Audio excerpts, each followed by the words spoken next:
This is Stars and Scopes with your friend Uma, updated every new and full moon with guidance based on planetary transits in the current sky and extra support from tarot. For accuracy, take a look at your rising sign first if you know it, and do feel free to listen to your sun, moon and rising if you'd like the full picture. If you're interested in your birth chart, check out the readings page at umaruby.com, and if you'd like to support the work, head over to buymeacoffee.com/umaruby and you can buy me a coffee. Finally, if you're a visual learner, look up Uma Ruby Tarot on YouTube and you can watch and learn. Okay, let's take a look. Hello Aries and Aries rising, welcome to your horoscope for the Solar Eclipse in Scorpio, happening on Tuesday the 25th of October at 9:49 p.m. if you're in the Southern Hemisphere with me. Now that's Australian Daylight Savings Time. I'm going to give a little trigger warning straight off the bat for this reading. I think I'll probably do it for all of them, Aries. This is going to be a little emo, I suspect. So if you're not in the mood, I will not hold anything against you if you're not here for me for this round. The energy, the focus of this whole reading is going to be the Five of Cups. There's a lot of grief in this card. There's a lot of ceremony in this card too. It's essential, the grieving process. And we need that time to recalibrate. But before we can recalibrate, we need to feel the loss. The reason that this card is playing such a major role in this horoscope is that the sun and the moon are in conjunction in Scorpio at 2 degrees. And this is the tarot card that represents that point in the sky. When eclipses happen, we sit back and we meditate and we do all that we can to live through the changes that are occurring around us. Scorpio rules your 8th house, which the more I learn about this stuff, the more the answer comes to me. But it is about soul contracts. It's about that intense feeling of being connected to somebody else and relying on them in many different ways. But it's a deal. It's a deal that you make with someone to journey together for a time. And the 8th house is the place where we grieve when that journey comes to an end. The 8th house can also be a place to feel the depths of how important that other energy was to us.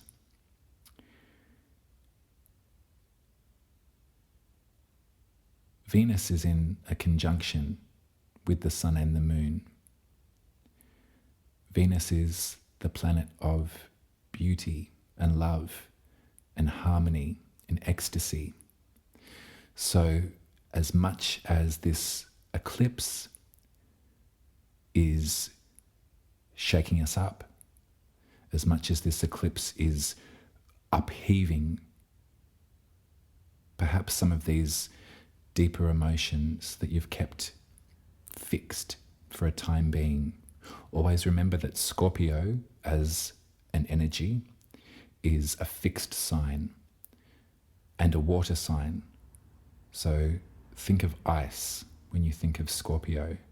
Think about the container of emotion that sometimes can present itself when dealing with 8th house, when dealing with grief and with loss. I suspect that Venus is here for a purpose. One of my favorite, probably my favorite astrologers. Her name's Chani Nicholas. She's an American person who is so generous with her information, so generous with her teaching of this stuff. She has an app. If you don't have it yet, I suggest you get it. But she described to me this week the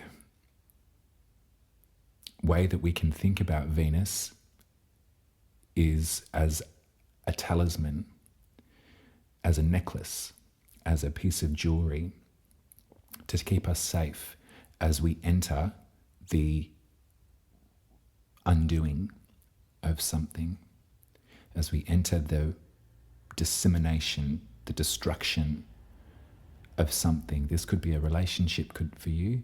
This could be all. I won't go into it. I'm sure that when I use these words, you'll understand if they're hitting home for you, what this might mean. But Venus as the protector for you. Another way of looking at the energy of Venus, think about the visual of the planet in the sky. It's the brightest, boldest, sometimes at certain parts of the year, almost blinding light in the sky. Think about all of that light emanating for you to wrap you up and to protect you as you face this. The eclipses have been playing out in our lives for all of this year, and the lunations, the luminaries, draw attention and focus in on this part of our life that we have been perhaps battling with for some time now. I think it was May 15th or May 16th, we had the lunar eclipse in Scorpio. I have got a horoscope from back then, if you'd like to go back and listen to that one after this one.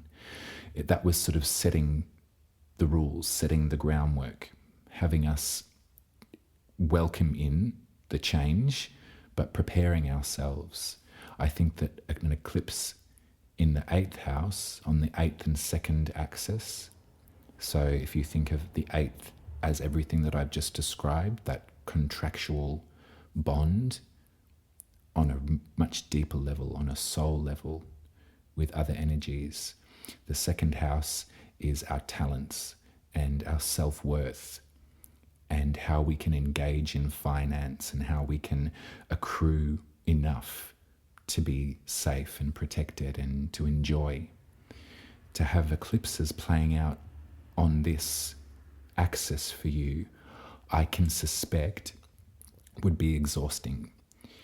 And I'm being urged to, like Venus, wrap you up in a little support and a little comfort right now. I think that if I look at the tarot that I've just pulled for you, I can see the light at the end of the tunnel. There's something that I wanted to discuss with you about Scorpio too. I think it's really important. If we consider the trip around the zodiac, one way of looking at it would be the soul's journey through evolution, through rebirth, through reincarnation. And so for you, Aries, if I'm talking to an Aries rising, your freshness is because you have just left the collective consciousness. And so your confidence to move forward and your ability to seek out movement and to seek out progress comes from an unconscious feeling of support from the greater group. By the time the soul reaches Scorpio, they have come to battle life and death.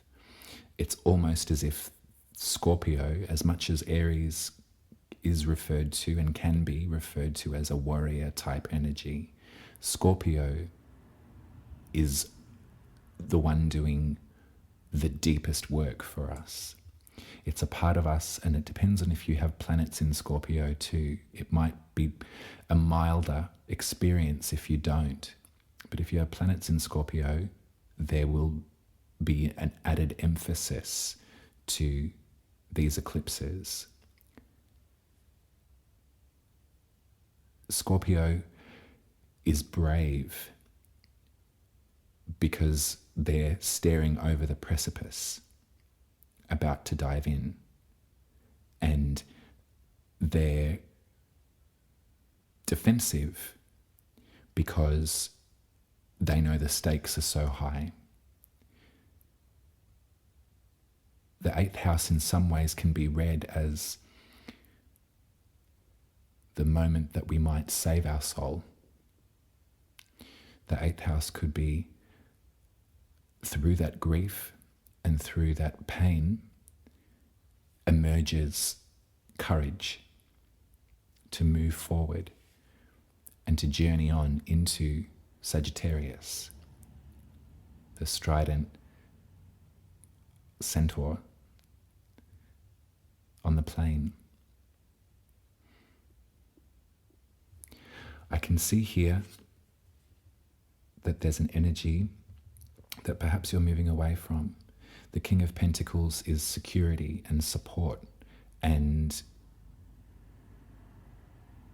it's in this reading, it's in the past. I feel that there is something that you're breaking down. There's something that you're letting go of. There's something, and this could be just an energetic feeling. You know, this could be perhaps in some ways a parent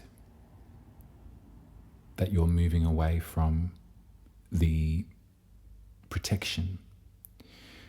This could be any number of different people, but I feel that this is external to you, this King of Pentacles. This is someone who has supported you in the past, has protected and provided for your energy.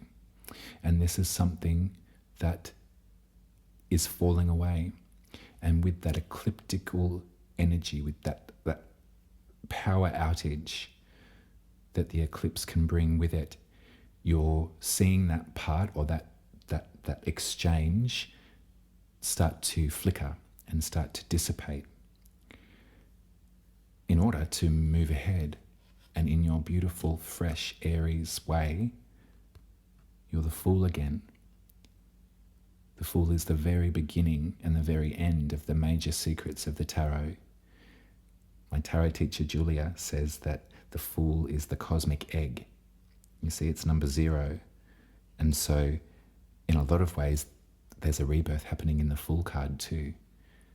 There's a cocooning that happens here in order to build up confidence and to dive on over that cliff once again. What you've got to look forward to, Aries, once you have felt and once you have melted maybe a little bit of that fixed water, some of those held in emotions, you're moving towards something really lovely. I see a fresh new beginning here. The Two of Cups is an emotional connection. The Two of Cups is a coming together. It's a moment of connection, perhaps after disconnection. Now, I won't go into it too far. This is up to you what this King of Pentacles represents to you, who this energy might be, what this figure is, what you're saying goodbye to. You're saying goodbye to that, to come together to this. This water moves in the Two of Cups. You can see that the tide is lapping up against her ankles. And there's a lighthouse in the background too. So in some ways, I would encourage you to follow that lighthouse through this difficulty. Perhaps if we consider the eclipse as a storm at sea, and you're having to pull up anchor and move ahead to get through that storm, this lighthouse is this connection, this relationship. You've got something really beautiful to look forward to, and you've got something to maybe even rediscover. Perhaps if there's a warmth that you can feel on your horizon, I would encourage you to follow that. I'd follow that glow, Aries.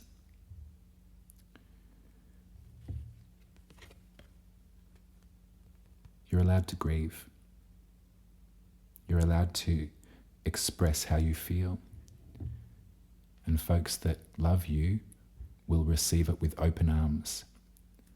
One final point on the Five of Cups, you can see that this figure here is grieving the losses. There's 3 cups tipped over. They have their back turned to the 2 cups that remain. And that might be this reconnect.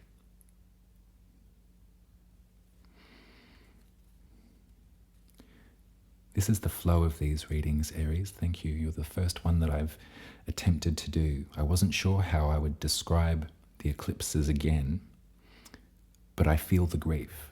I feel the heaviness of this time. And I feel proud of all of us that we have the stuff to get through it. And we have the vulnerability as well to be able to feel it and to show it. Okay. So that's the eclipse in Scorpio. In 2 weeks from now, there will be a full lunar eclipse in Taurus.